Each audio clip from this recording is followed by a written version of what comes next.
Hello everyone, this is Paul with Auto Nucleus. We're looking at the 2018 Mazda 3 Grand Touring. We have it in mica blue today with a black interior. And this guy is looking pretty good. Let's go ahead and do a walk around.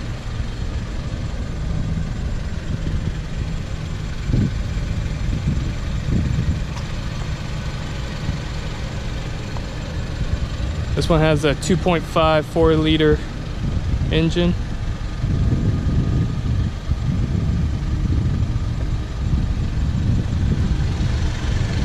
Has a gunmetal rim.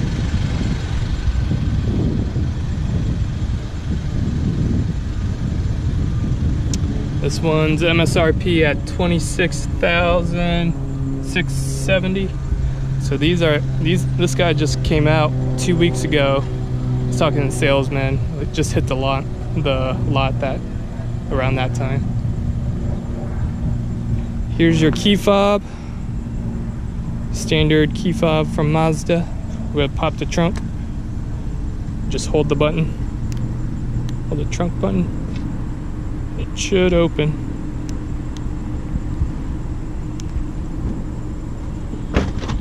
There we go. Not sure why it didn't pop, but got pretty good trunk space. Pretty much standard trunk space size. Fits some golf clubs in there.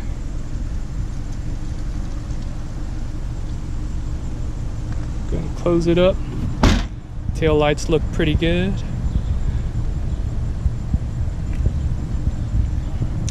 Got a little rear spoiler. I'm not sure if you guys can see that.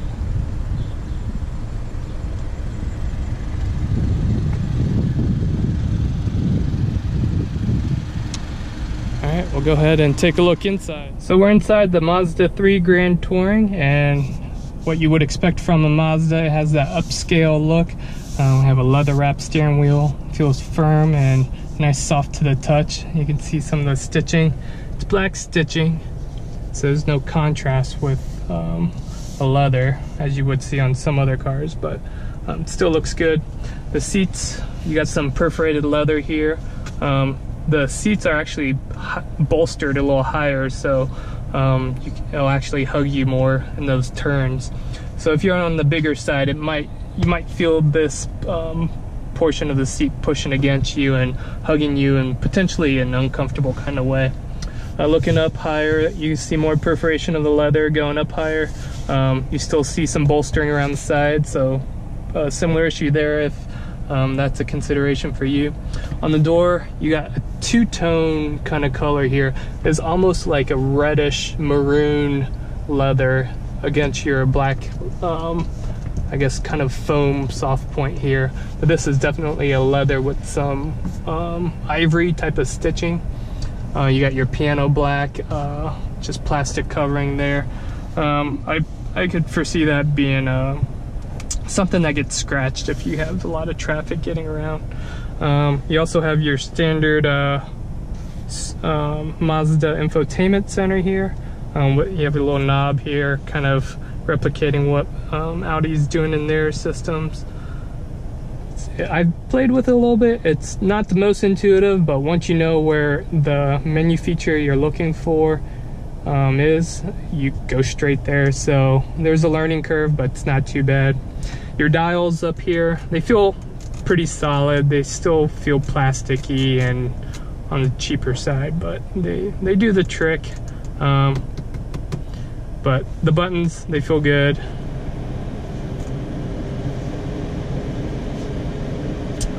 You got your standard buttons here to direct where your airflow is going.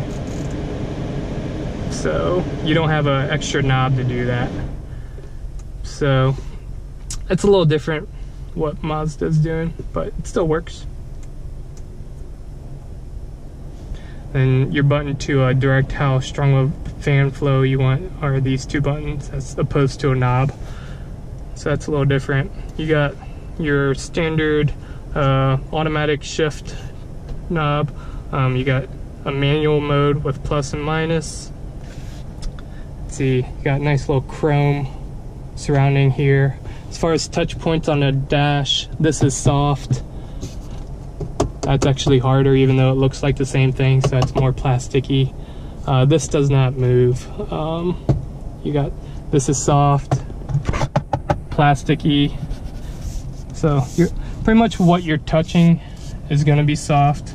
Over here on the door panel, again, your two-tone type of colors here. This is soft leather here. Got your piano again, piano black.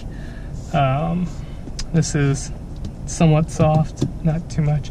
Your door lever is actually a chrome silver, so that looks pretty nice. Control your air vents standard way you would expect. And then on your steering wheel, you have all of your controls that you would expect, your volumes, your radio channel surfing, as well as your cruise control and your phone hang up and answer buttons. On your dash, I'll go ahead and shut the car off again. So you take your key fob as long as you're inside the car, you put your foot on the brake, and then you see your nice little button over here. You click, the button will light up green when you have your foot on the brake and you're ready to start it. And then once you're ready to go, you push the button and it starts up. And then if you have the heads-up display, it'll turn on as well. So in the Grand Touring, you also get the moonroof. It's again just a standard size moonroof, not a panoramic. You do have a two-tone interior here, from the black here and the lighter colors on the higher, on the upper surface. So kind of gives you that more airy feel, which is good. Here in the center console, you again get that two-tone color. It's kind of that same color that you find on the door. You got your cup holders. Brought my bottle again. Looks pretty secured in both spots. You can't fit the bottle in the, well, I guess you can. You can fit the bottle in the door, but it doesn't look like it was designated, but it would work. I usually just put my umbrella in that spot, but I usually put my water bottle in something like this. Inside the console, you got standard 12-volt cigarette lighter. I don't see a USB. Oh, your USB is actually right there. I'm not sure if you guys can see it. You got two USB ports there, so probably while you're charging, you can actually just throw your phone right there. This little tray comes out. You put your coins, or I don't know, whatever you want into that. But it's pretty small. You wouldn't store too much in there. Something else I forgot to mention. This covers up if you don't want to show all your bottles and stuff, or maybe you just keep junk in here. You can cover that up when you have a date. Let's see, we'll go ahead and take a step into the back seat. Oh, speakers, I forgot to talk about that. In the Grand Touring, you get the Bose speakers, so that's a more premium feature. I think on the lower trims, you just kind of get a non-branded speaker system. So the Bose speakers sound pretty good. I would opt for that. So I'll go ahead and go in the back.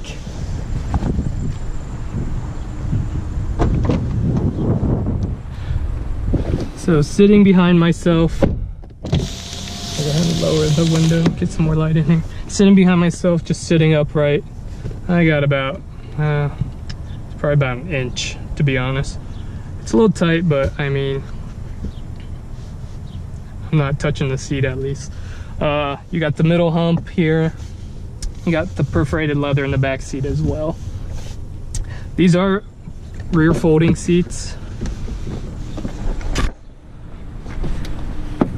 You access them through the trunk, actually, I believe.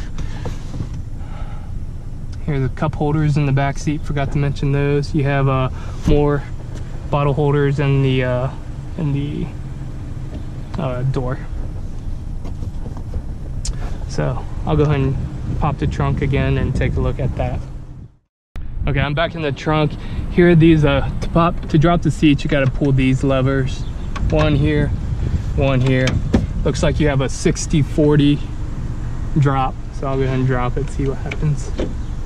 So it actually just ejects it, and you have to go back around to the back seat and fold them down like so.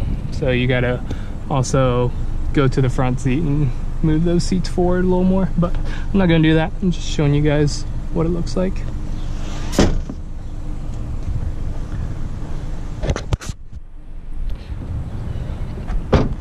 I'll go ahead and look at the under the hood, see what we got up here.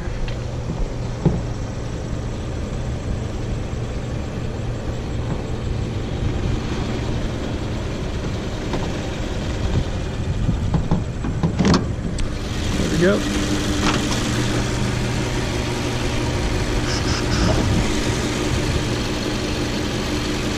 Here's Mazda Sky Active technology. Got your oil in, your oil check as well. Everything seems pretty accessible. I believe on the Mazdas your oil filter's on the bottom, so while you're down there to let the oil out, that's where you would go to do that. So as far as that goes, that's the Mazda 3. Oh, I do want to show you what it's like to set up your phone to the car. So I had to look it up a little bit earlier. You go to settings, which is your far right option. I guess you got to turn on. I'm not sure why it won't let you, but go over here to your far right, and under devices, Bluetooth, then add new device, and then it says it's discoverable for 100 and something seconds. So go to the Bluetooth settings of your phone, and then for me Mazda popped up, and then it says pairing request, so I'll click pair. Yes. There's connection, waiting, pairing in progress. So it does take a few minutes. Alright, Mr. Peabody's iPhone's connected. No. So I'm connected. Let's see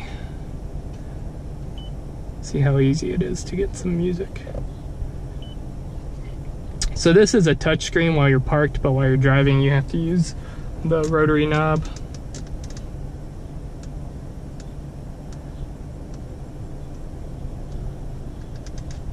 Let's see. This is what I mean, and where it's kind of hard to find what you're looking for. Bluetooth.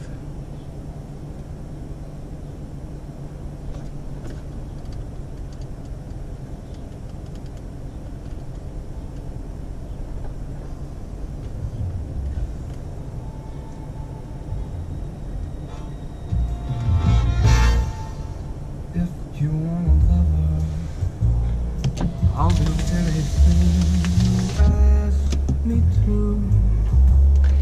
And if you want another kind of love, I'll wear a mask for you. So the speakers sound good. I like them. Have that rich deep bass that Bose are known for. But yeah, it wasn't too hard to figure out how to set up your phone to the Bluetooth. But the learning curve's probably the hardest. Once you know how to do it, you know how to do it. You have your time up here. Also, I forgot to talk about, you also have some information gauges on the dashboard. Not sure if you can see it. You have your temperature, your gas gauge. You have a digital readout for your miles per hour. You have your range to empty, your average miles per gallon, your current miles per gallon, your average miles per hour, and then you just cycle back through in circles. But yeah, it's a nice car. You do get that luxury feel that Mazda's going for. So I like it. I like it. Your glove box as well. So I mean, it's kind of standard size glove box. But thank you for checking out my video. Again, this is Paul with Auto Nucleus. Go ahead and check out my other videos, and also join my Facebook page if you're new to my channel as well. It'd be great and huge help if you can do that, and just leave a comment or some feedback if you guys have any. Thanks again for joining. I'll have a test drive of this Mazda 3 out there as well, so I'll put a link in the description. So thanks again.